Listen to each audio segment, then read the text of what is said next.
Singing, take me home tonight. I need you in my arms to wake up and feel alive. Sweet Arizona, yeah, I just can't get enough. I just can't get enough, no, I just can't get enough of you.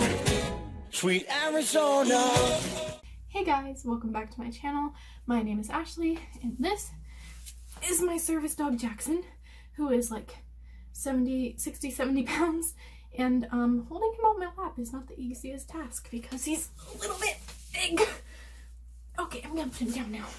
Okay, so today's video is not gonna be service dog related, oddly. I decided that I'm going to tell a video, since I'm back on YouTube again, something that happened to me. It's actually multiple things that happened. There are going to be some paranormal anecdotes, so what we'll call them. I do have stories. You can believe them whether you want to or not, but I'm just here to share them with you. So let's get into this. So where everything took place was in this house that I lived in a few years ago. It was this really old one-story, 3-bedroom house, had 2 bathrooms, you know, just a regular house, had a garage, but it lived on 3 acres of property in the middle of the woods. Perfect haunted house. So it was just me, my mom, my father, and my sister who lived in this house. Now, outside of our house on our property was another, I guess a big garage, you could call it, that we let close family live in when they needed a house to live in or wanted a house to live in. Now, in this garage, there was no utilities, there was no bathroom, and there was no laundry room. My cousin Laura would come in from her building into our house, and she would use like our stuff in our house. First of all, I'm gonna give you like some little things that happened, and then I'll give you like the tea, the big tea, the creepiest tea. Okay? Okay. So my bedroom was the bedroom closest to like all of the parts of the house. Like, here's my bedroom, the kitchen was on this side, living room was over here, dining room was diagonally over here. Just my room was closest to everything on this side of the house. Now on this side of the house was my sister's room, my mother's bathroom, and then my mom's room. So there was only 3 bedrooms, and then a bathroom on this side of the house. I used to stay up really late. I still stay up really late, but I used to stay up like really late, like till 5 in the morning sometimes 6 in the morning. It's funny because now I'm editing this and it's almost 4 in the morning. And at night, weird stuff happened. I know that's such a typical thing to say, but weird stuff really did happen. I usually laid in my bed and I'd play on my phone or be on YouTube looking at like stuff to do or stuff to watch. And just out of nowhere, there would be like knocks on my door. And I'd always think, oh, it's Tristan, she's knocking on my door, my sister. And I would go answer the door, look up and down the hall, no one's there. Now if I looked down the hall, and I was looking towards my sister's bedroom, her door was always shut. And my sister's wall and my wall were on top of each other, like they were next to each other. If her door were to shut, I would hear it shut. But I just played it off. I was like, oh, it's just Tristan, she's just knocking on my door. So I would go back to watching whatever I was watching, and then I would hear more knocks on my door. I'd get out of my bed, I'd go look at my door. Up and down the hallway, Tristan's not there, and I'm like, okay, Tristan, just stop. Get out of my bed, go look out the door, no one's there. So finally, I actually walked down the hallway, went into my sister's bedroom, and she had a bunk bed with a desk underneath, so she would have to go into her bedroom, climb up her ladder really fast, and I would hear her climbing up her ladder, and I'd hear the door shut. Didn't hear either of those. But that's how she would be able to get to her bed. So I went into her bedroom, opened the door, but she was up in her bed and snoring. So, was it her? I don't think so, because there was just so many factors that she'd have to like sneak, and she'd have to be really slow. Or not really slow, she'd have to be really fast to get into her room, close the door, up her bed, and getting like fast asleep or whatever. So when I walked into her bedroom and I seen her up in her bed, I was like, okay, that's weird. Not gonna think of it as anything, it's just weird. Also, weird things that would happen at night is I'd hear tapping on my wall. Just weird tapping, like a pencil hitting the wall is what I could explain it as.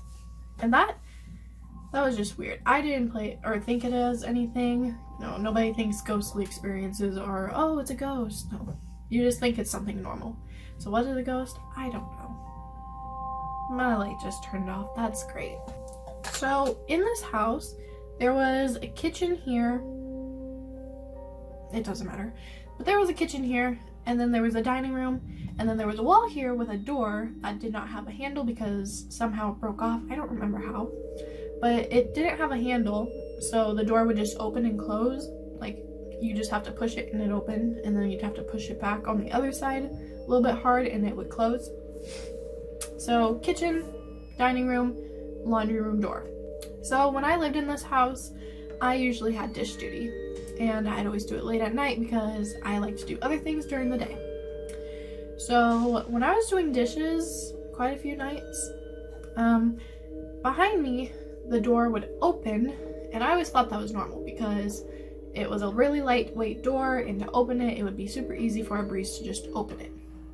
But for it to close, you'd have to actually push it because it was harder to close than it was to open for some reason.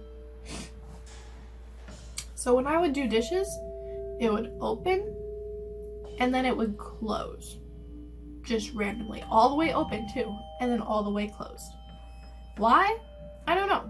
But the first time I was like, okay, we have some really hard wind in our house. That's literally what I thought. The second time, opened, closed. Kind of weird, really harsh wind. Somehow, at 5 in the morning. Don't even know. Third time,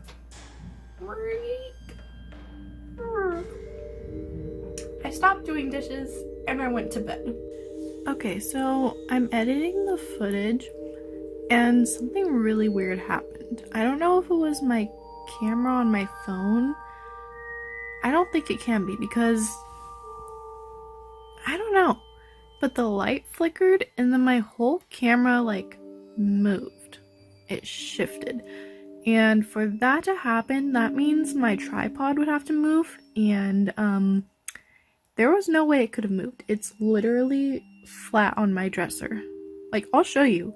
It's flat, and I had my hands literally nowhere near it. You can see kind of in the video, and then my lights turned off. So, ghost? I don't know. Creepy? Yeah. Where that light is, to the left of it, is my tripod.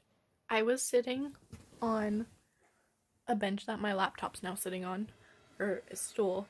So for me to be like 4 feet away from that tripod, my arms could not have touched it to move it. I haven't moved it since I filmed. That's freaking weird. Gosh dang it. My light keeps flickering. It's very annoying, so it's fine.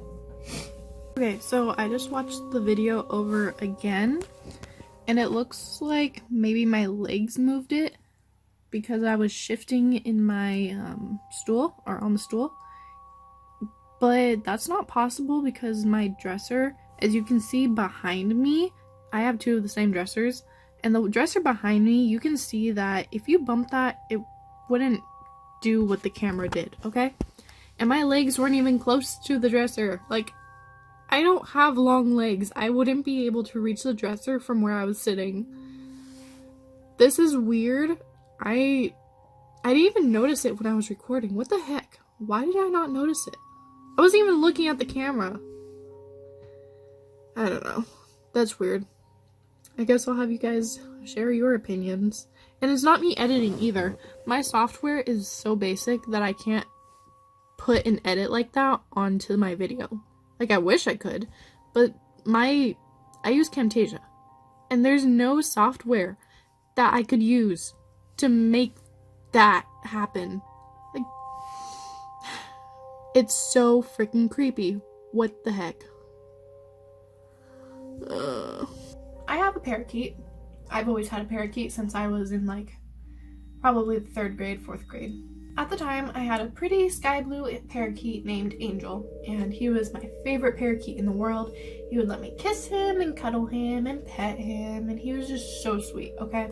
He was the best bird. I loved this bird. When I came home one day from like camp or something, I can't remember what I came home from, but I walked into my bedroom and I left Angel with plenty of fresh water, plenty of food, and a cuddle bone, and everything that he would need that a parakeet needs to like survive. And I was only gone for like 3 days or something like that. And I go to say hi to Angel and refill his food because I know it was going to be down a little bit. And he died. He was just dead. And there was no like, he didn't break his neck, there was no lacerations on him. He literally died like that day. He was still warm and he was still flexible. He didn't harden up yet. He was just dead. And I was just so confused and kind of scared. There was no reason that he died. We had no idea. We didn't have a cat yet, and the dogs wouldn't have gotten to him. So how he died, I don't know. There was nothing on him. So that's a creepy one. Maybe he got sick. I personally don't think he got sick. He was a really healthy bird. He lived 4 years, and that's not really their life expectancy. They should be living for quite a bit longer.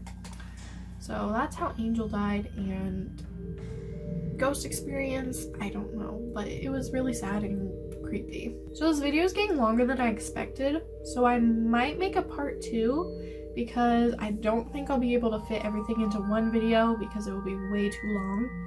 And this next story is a 3-part story. So if you do want to hear it, it's about a girl in a white dress. And there's, actually I think there's 4 perspectives of it, because I think my sister had a story too, but I'd have to wait for her to get back from camp to ask her about it.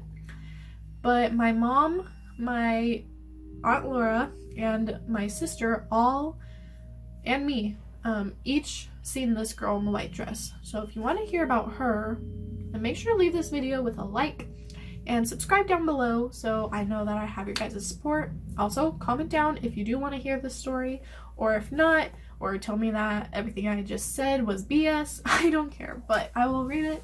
I'll respond to you. I will have a conversation with you. So just leave me a comment down below, and I will see you guys later. Love you guys. Bye!